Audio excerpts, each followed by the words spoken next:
그러면 처음부터 진행을 한번 해볼게. 네. 자, 안녕하세요. 이제 저희 가천대학교에 지원해 주셔서 감사합니다. 일단 그 학생의 자기소개와 지원 동기를 간단하게 말해 주시겠어요? 안녕하세요. 저는 한국 사회의 복지 사각지대를 꼼꼼히 살필 줄 아는 21세기의 문민관이 되기를 희망합니다. 저는 어릴 적 오랜 병원 치료를 하면서 공공의료보험에 대해서 처음 알게 되었는데요. 그때 주변에서 경제빈곤이 의료빈곤으로 이어지는 현실에 대한 비판의식을 키우게 되었고 그 계기로 복지정책연구원이 되는 것을 희망하고 특히 취약계층을 위한 사회보장 정책에 관한 공부를 중점적으로 하고자 행정학과에 지원을 하게 되었습니다. 오케이. 자, 그러면 두 번째로 그러면 학생이 이제 행정학과에 와서 어떤 과목을 공부하고 싶은가요? 저는 다양한 사회 문제에 관한 탐구를 지속해왔고 특히 사회보장 정책에 관한 탐구를 고등학교 생활 동안 해왔습니다. 이때마다 매번 재정 마련이라는 한계점에 부딪히게 되었는데요. 이 재정 마련이라는 문제점을 해결하기 위해서는 재원 조달 방안과 재정 배분에 관한 문제를 어떻게 할 것인지가 가장 문제였기 때문에 이것이 저의 가장 큰 숙제가 되었습니다. 때문에 저는 가천대학교 행정학과의 과목 중 하나인 재무행정론에 관한 공부를 더 중점적으로 배워서 복지정책연구원이 되고자 하는 토대로 학업을 정진하겠습니다. 오케이. 여기서 하나 이야기를 하면 네. 어미 다 잘라요? 어미라고 하면 네. 대요 다 잘라요. 쌤 근데 저 쌤을 보고 해야 돼요? 카메라를 보고 해야 돼요? 나를 보고 해야지. 계속 카메라 봤어. 아, 그래? 네. 그러니까 이거는 그 촬영 도구고 이제 내가 이제 면접관이라고 생각을 하고 네. 나를 보고 이제 나한테 좀 시선도 좀 맞추면서 그렇게 하면 되고 네. 그 여기 1번하고 2번에서 얘기할 때 뭐 알게 되었는데요 막 이런 것도 있잖아. 네. 뭐 했는데요. 네. 그거 어미 다 잘라요. 어미 다 자르고 알게 되었습니다. 또는 알게 되었고 뭐했다 뭐 이런 식으로 그런 식으로 어미 다 자르는 게 훨씬 더 깔끔하고요. 그리고 선생님이 그 저번에도 얘기했지만 그렇게 얘기하는 거 네. 그거 웬만하면 좀 그 자제하고 네. 그런 뭐 이런 것들이 들어가면 너가 자신감이 없어 보여. 네. 그래서 그런 부분 조금 조심하고 너는 평상시에 자주 남 앞에 쓰거나 뭐 남 앞에서 얘기하면 좀 많이 떠는 편이니? 저요? 그냥 대화할 때는 떠는진 않은데 발표를 하거나 그럴 때는 좀 말을 더듬는 편이에요. 발표를 할 때는 말을 더듬는 편이야? 네.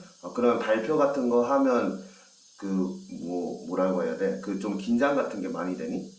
최근에는 좀 많이 고쳤어요. 최근에는 많이 고쳤어? 네. 그 호흡 관련해서도 좀 많이 문제가 있었는데 1학년, 2학년 때는 그런 거 고치려고 했는데 3학년 올라와서는 그런 부분도 편하게 된 것 같아요. 네.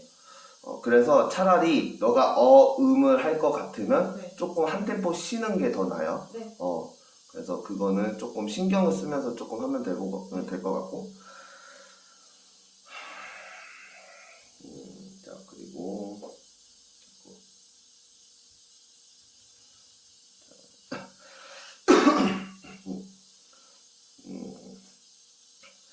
그리고 세 번째, 학생이 학생의 그 생활기록부를 보면 기본소득에 관한 연구 주제들이 많아서 기본소득에 대한 그 관심이 많은 것 같은데 이 기본소득이 좋은 점도 있지만 비판점도 많이 듣고 있는데 그 중에 하나가 무조건 소득을 똑같이 나누어 주면 이제 일하고자 하는 의지가 약해지기 때문에 개인의 역량을 높일 수가 없다. 그래서 개인의 역량을 높일 수 있도록 도와주는 것이 더 효율적이라는 반대 의견도 있는데 그거에 대한 학생의 생각은 어떤가요?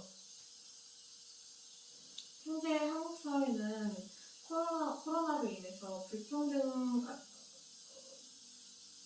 격차가 더 증가된 상황이고 4차 산업 인공지능으로 일자리 실업률이 많이 증가된 상황이어서 취약계층 상황이 더 악화되었음을 알고 있습니다. 때문에 현재 한국 사회에서 불평등 문제는 개인의 노력으로는 극복하기가 어렵다고 보이고 성별적 복지는 현재 복지 사각지대를 해소시키기에는 큰 어려움이 있다고 생각됩니다. 현재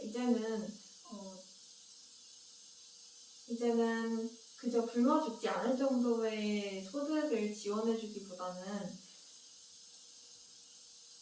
인간으로서 기본적으로 누려야 할 삶을 제공해주는 그런 것들을 보장해주어야 한다고 생각하기 때문에 현재는 기본소득을 본격적으로 논의를 시작해야 될 때라고 생각을 합니다. 그렇다면 그 엄청난 재원은 어디서 마련을 하려고 하나요? 선별적 복지, 보편복지 등의 기본소득의 단점은 재원 마련이라는 것을 잘 알고 있습니다. 선별적 복지를 하는 것에도 이 선별을 하는 과정에서 많은 행정적 비용이 든다는 것도 알고 있는데요. 때문에 저는 보편복지를 먼저 모두에게 시행을 한 후에 나중에 소득세 등의 세입으로 빠져나간 재정을 보충하는 것도 하나의 방법이라고 생각을 합니다. 이 방법을 제가 이야기를 하는 이유는 보편복지를 시행을 함으로써 선별적 복지가의 단점인 복지 사각지대에 있는 사람들에게 복지 혜택을 누리지 못하게 하는 그런 비극적 사태를 막을 수 있기 때문이라고 생각을 하기 때문에 그런 부분에서 보편복지를 먼저 시행을 하는 방안이 재원적인 부분에서도 도움이 많이 된다고 생각을 합니다. 그러면 선별적 복지하고 보편적 복지의 차이는 뭔가요? 선별적 복지는 모든 국민들에게 다 나누어주지 않고 일정 기준을 두어서 그 기준에 해당되는 사람들에게만 소득을 분배해주는 정책입니다. 이 선별복지를 시행하게 된다면 그 선별복지 혜택을 받는 사람들에게는 낙인 효과가 생긴다는 문제점도 있지만 그 보편복지를 시행하는 것보다는 재정적인 비용이 덜 들 것입니다. 보편복지는 그러한 기준을 두지 않고 모든 사람들에게 똑같이 혜택을 현금으로 주는 것인데요. 이는 선별복지와 다르게 낙인 효과가 들지 않고 모두가 받기 때문에 세무녀 자살 사건과 같은 복지 사각지대에 있는 사람들의 복지 혜택을 누리지 못하는 그러한 비극도 막을 수 있다는 장점이 있습니다. 자, 여기서 중요한 거. 선생님이 질문 뭐라고 했지? 어떻게 질문했지? 선별복지가 뭔지? 보편복지와 선별복지가 무엇인지 질문을 했지. 네. 그렇게 질문을 했으면 그 질문의 의도를 봐봐.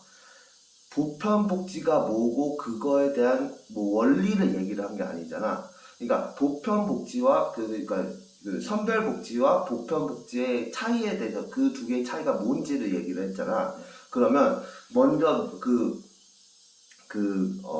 뭐라고 해야 그 결론을 먼저 얘기해야 돼요. 모든 이제 논술이든 비문학이든 면접이든 모든 답안에서는 결론이 먼저 나와야 돼. 그러면 너가 그거를 얘기를 할 거면 어떻게 이야기가 나와야 되냐면 선별복지는 뭐뭐뭐뭐이고 보편복지는 뭐뭐뭐뭐이고, 근데 선별복지를 하면 이러한 문제가 있고, 하지만 그런 것들을 보완해서 보편복지를 하면 이러한 문제들을 해결할 수 있다. 이런 흐름으로 가야죠. 네. 그게 훨씬 더 깔끔해요. 네.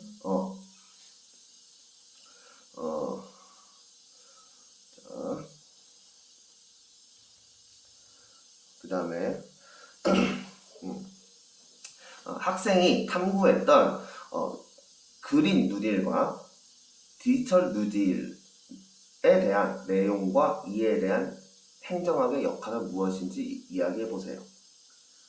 지구 환경 위기에 대응한 친환경 사업을 육성하여 일자리를 창출하는 그린 뉴딜과 4차 산업 시대에서 디지털 산업을 촉진시켜서 일자리를 창출하는 디지털 뉴딜과 같은 정책들을 시행하기 위해서는 빠르게 변화하는 시대에 맞춰서 그 시대에 맞는 법과 제도를 다시 개정하고 수정하는 것이 행정의 역할이라고 생각을 합니다.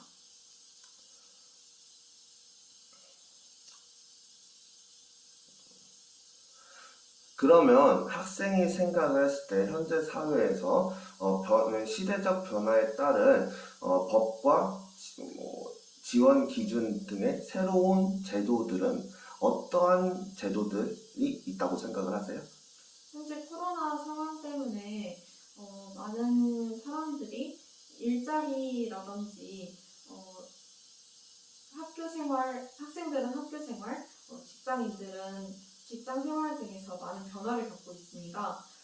또한 재택근무와 비대면 수업 등을 통해서 그런 현상들이 일어나면서 집에서만 있는 시간들이 많아졌는데 이때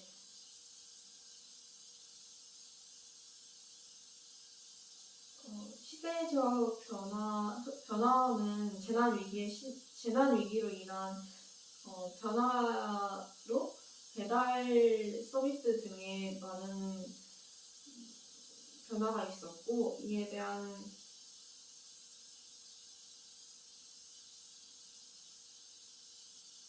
기준도 변화가 되고 있습니다.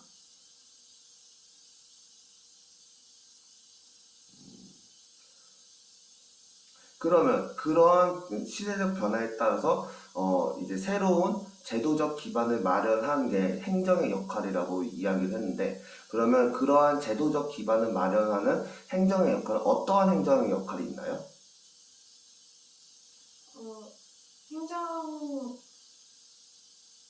그런 제도적인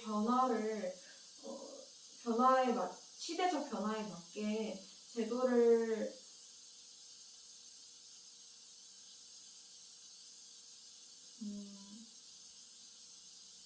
변화시키는 부분에 있어서는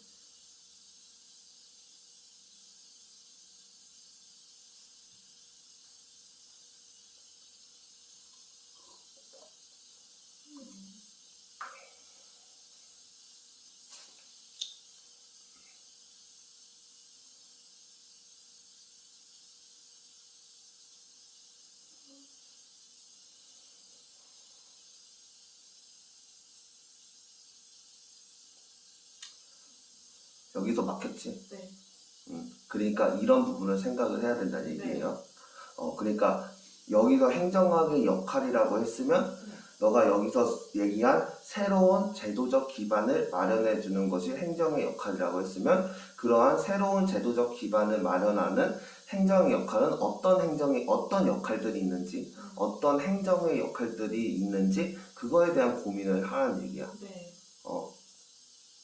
그래서 이런 것들을 오늘 선생님이 지적한 것들을 너가 집에서 꼭 연습을 한번 해봐야 돼요. 그리고 그 대본을 써가지고 한 번 더 계속 반복해서 연습을 해봐야 돼. 자, 그러면 학생은 대학 진학 후 학업 계획 혹은 그러면 학생은 대학 진학 후 학업 계획은 어떤 학업 계획을 가지고 있습니까? 제가 고등학교 생활에서 사회보장정책에 관한 탐구를 지속적으로 해왔습니다. 그런 과정에서 재원 마련이라는 것에 대한 한계점을 매번 부딪혔기 때문에 재원을 마련하기 위한 방안으로 재정 조달 방안과 재원 배분에 대한 문제점을 계속 탐구를 했었습니다. 하지만 이 재원 마련이라는 부분에서는 많은 사람들의 구조적으로 얽힌 복잡한 문제들이 있었고 단순한 문제가 아니라는 것을 알게 되어 고등학생인 저로서는 많은 한계점이 있었습니다. 때문에 저는 행정학과의 재무행정 쪽을 더 중점적으로 공부하여 같이 다니는 학생들과 함께 이런 문제점을 탐구를 해보며 조별 활동들을 통해 더 많은 의견을 들으며 이런 문제점을 탐구를 하고 싶습니다. 또한 그러한 심화된 탐구로 실질적이고 효율적인 정책적 대안을 마련하여 복지정책연구원으로서 제가 이뤄야 할 목표를 구체화시켜 효율적인 정책을 대안하는 데 도움이 되는 인물이 되고 싶습니다. 내가 이거에 대해서 피드백 어떻게 해줬는지 봤니? 네, 봤어요. 어떻게 얘기해줬니 내가? 그 학과에서 어떤 활동을 더 열심히 해야 되는지랑 예를 들면 조별 활동을 통해서 어떤 활동을 하고 그리고 나중에는 복지정책연구원은 공무원이기 때문에 공무원 쪽에 대한 시험을 더 어떻게 준비해야 하고 무슨 공부를 해야 되는지. 그치. 그러니까 여기서 학업 계획은 너는 거기 가도 대학생이거든? 네. 대학생이 복지정책을 마련하면 얼마나 마련할 수 있을 것 같아? 못하겠지. 그거는 연구원이 돼서 하는 거예요. 네. 그런 얘기를 하는 것보다는 네. 실제로 대학교를 가서 너가 어떻게 공부를 하겠냐. 그거를 조금 더 구체적으로 보여주는 게 더 중요해요. 그러니까 내가 얘기를 했던 것처럼 이거는 너가 아까 몇 번이야? 3번 질문이었나? 3번이 아니 2번 질문.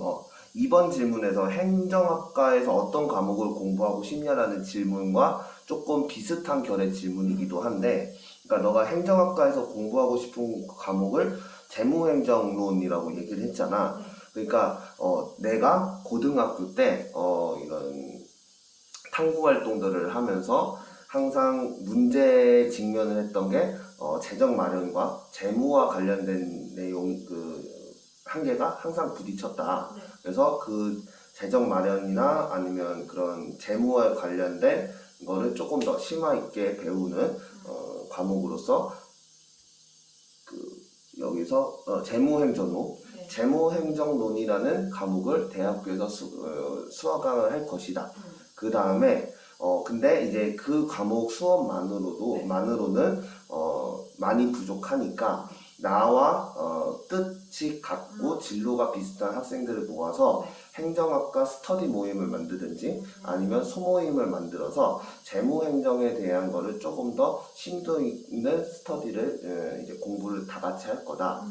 그러면서 거기서 이제 쌓은 지식들과 공부한 것들을 바탕으로 내가 이 복지행정 연구가를 하기 위해서는 이 직업은 공무원이 하는 건데 그러면 공무원 시험을 패스를 해야 되니 이제 공무원 시험을 열심히 준비를 해서 이런 직업을 될 수 있도록 학업 계획을 짤 것이다. 학업 계획을 생각하고 있다. 네. 그런 식으로 그러한 구체적인 학업 계획을 보여주는 게 좋아요. 네. 무슨 말인지 알겠어?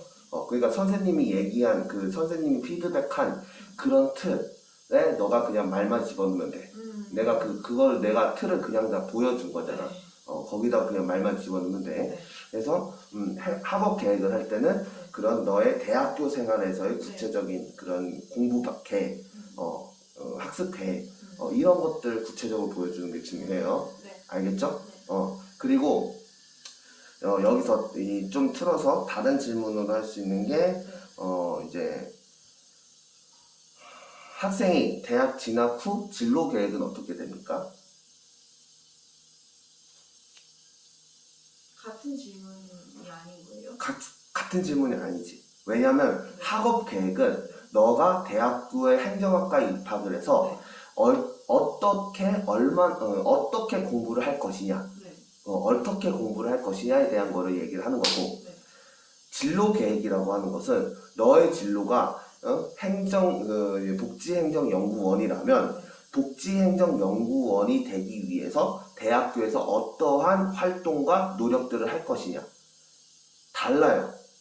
그러니까 진로 계획 한번 다시 해주세요. 그러니까 학업 계획은 네. 그 학업 계획과 진로 계획은 차이가 그 공통된 부분도 있어. 어쨌든 진로를 성취하기 위해서는 학교에서 공부를 열심히 해야 되는 학업 계획과 비슷한 부분이 있는데 그 차이점이라고 한다면 학업 계획은 너가 대학교에 와서 어떻게 공부를 이뤄나갈 것이냐 공부에 포커스를 맞추는 거고, 진로 계획은 너가 진로를 달성하기 위해서 그 자기소개서와 그 학생부에 있었던 진로를 달성하기 위해서 대학교에서 어떠한 활동을 이어나갈지 그에 대한 질문인 거야. 그러니까 그 둘은 달라요, 완전히 성격이. 근데 학업 계획처럼 진로 계획에 답변을 하면 그거는 좋은 평가를 못 받죠. 그리고 진로 계획에 답변할 것을 학업 계획에서 답변을 하면 좋은 그거를 못 받죠. 그러니까 이 두 개는 질문이 다른 거예요. 네.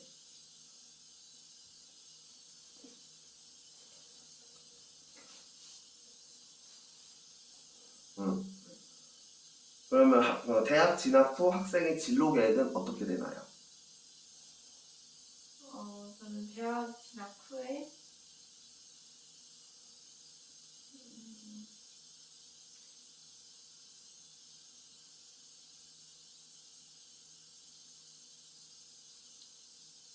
저는 가천대학교 행정학과에 진학한 후에 행정학과에서 여러 과목들을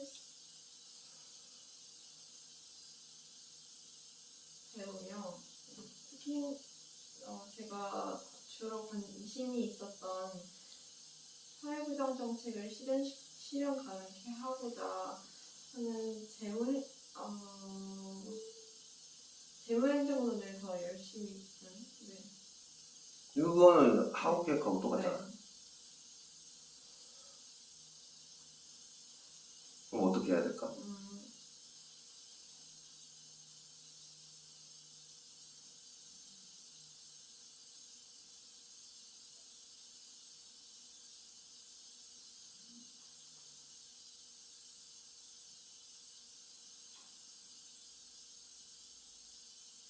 그 진로 계획이라는 게 제가 너의 그 직업, 진로를 이루기 위해서 복지정책연구원이라는 것을 이루기 위해서 대학 생활을 어떻게 할 것인지, 어떠한 활동들을 대학교에서 할 것인지, 그런 것들. 물론 그 안에는 공부도 학업도 포함이 되겠지만 학업보다 훨씬 더 넓은 범위예요, 이거는. 학업도 포함해서 학업 말고 어떠한 활동이나 이제 그런 진로를 이루기 위해서 어떠한 그런 것들을 할 건지, 활동이나 더 넓은 범위의 그런 것들을 이어나갈 건지, 생활을 이어나갈 건지, 그런 것들을 말하는 거죠. 무슨 말인지는 알겠는데 구체적으로 감이 안 잡혀서 이게 학업 계획이랑 분리를 하려다 보니까 그 분리되는 거가 정확히 어떤 게 있는지 잘 감이 안 와서 못 말하겠어요. 그러니까 그런 것들을 너가 한번 생각을 하면 좋을 것 같아요. 그래서 선생님이 여기서 두 가지 이야기를 했지. 여기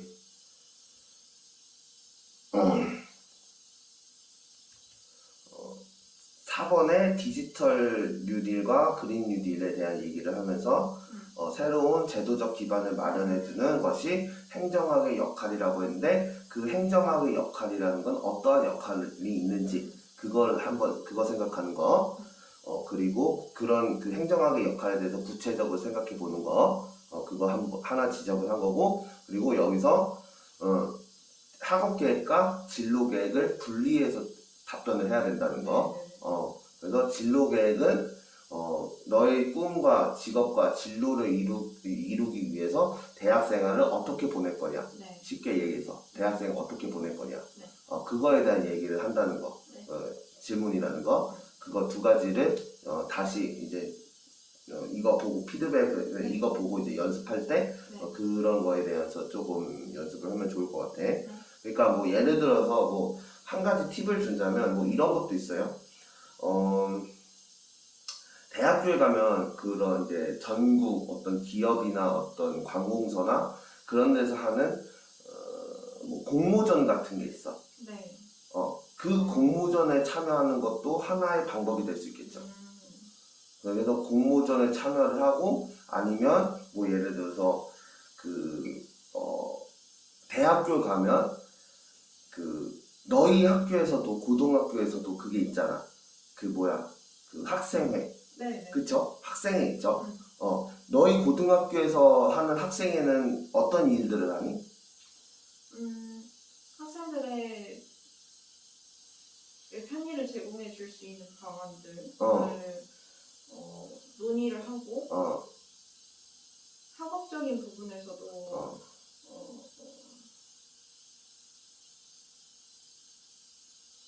규칙에 따라서 그쵸? 논의를 하고. 근데 대학교에 가면 대학교의 학생회도 비슷한, 고등학교 때 학생회에서 했던 거와 비슷한 일을 해요. 네. 근데 중요한 건 뭐냐면, 그 차이는 뭐냐면, 대학교 학생회는 돈을 만진다는 거지. 회비를 내잖아. 학생회비를 내잖아, 애들이. 네. 그럼 그 학생회비를 걷어서 그 학생회가 관리를 하거든. 그러니까 너가 예를 들어서 행정학 쪽에 이제 이런 행정 쪽에 관심이 있으니, 네. 학생회에 들어가서 그 행정과 관련된 학생 일들을 하겠다. 이런 것들. 그게 진로 계획인 거예요? 그러니까 그런 거를 통해서 네. 복지 행정 연구가가 되기 위한 역량을 키우는 활동과 생활을 이어나가겠다는 거지. 그런 게 어떻게 보면 그런 너의 진로를 위해서 네. 대학교에서 너가 이제 차근차근 밟아가는 그러한 그 활동이 될 수가 있는 거지. 그런 거를 통해서 내가 결국에는 복지행정연구원이 되기 위해서 이런 활동들을 발판으로 삼겠다.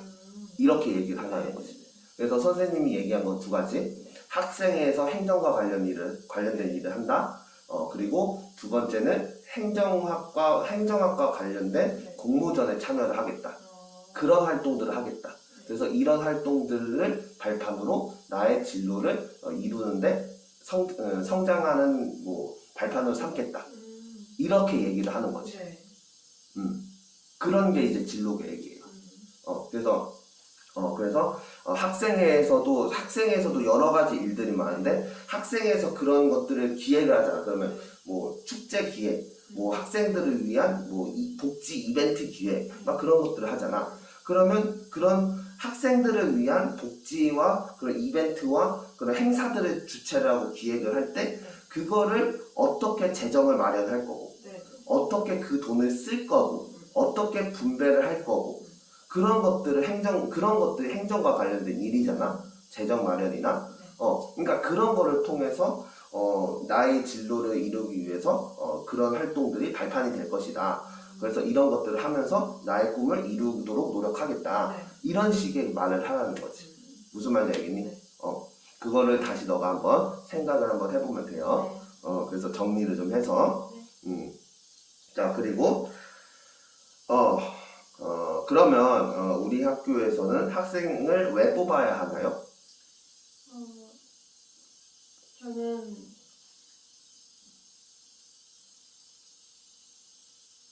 사회부당 정책에 관한 탐구를 지속적으로 해왔고,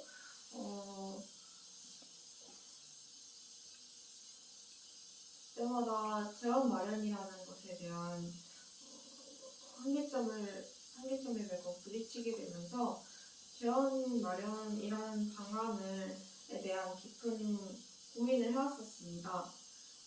때문에 저는 이 재원 마련이라는 문제점을 이에 대한 해법을 찾아서 실질적인 인권과 복지에 대한 문제점을 해결하고 싶기 때문에 행정학과에 지원을 하게 된 것도 있습니다. 때문에 저는 이 학교에 들어와서 학교에 진학을 하게 된다면 그런 행정의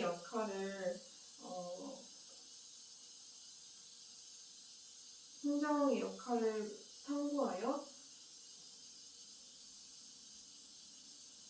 효율적이고 실질적인 정책적 방안, 구조적 기반을 마련을 하고자 학교 생활에 충실히 할 것이기 때문에 이를 뽑아주신다면 열심히 노력하여 할 것입니다.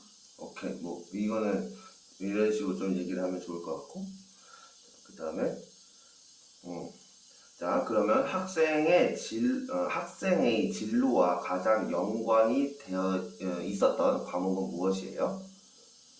저의 진로와 가장 연관이 있었던 과목은 세계사입니다.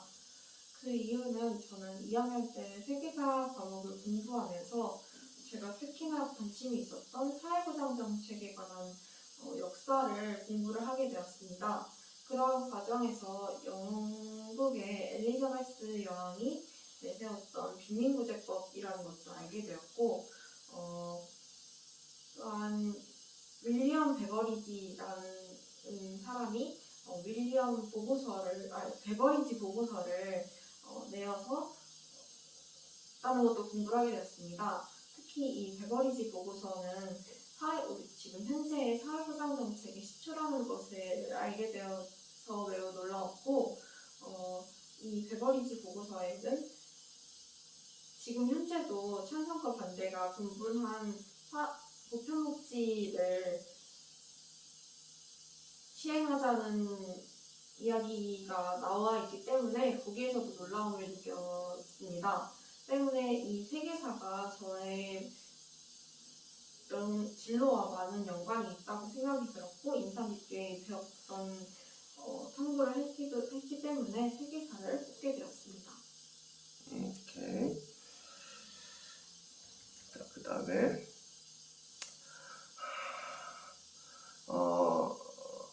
근데 제가 학생부를 보면 비교과에 비해 성적이 낮은 편에 속하는데 행정학과는 공부량도 많고 교재도 되게 두꺼워서 학생의 그런 어떤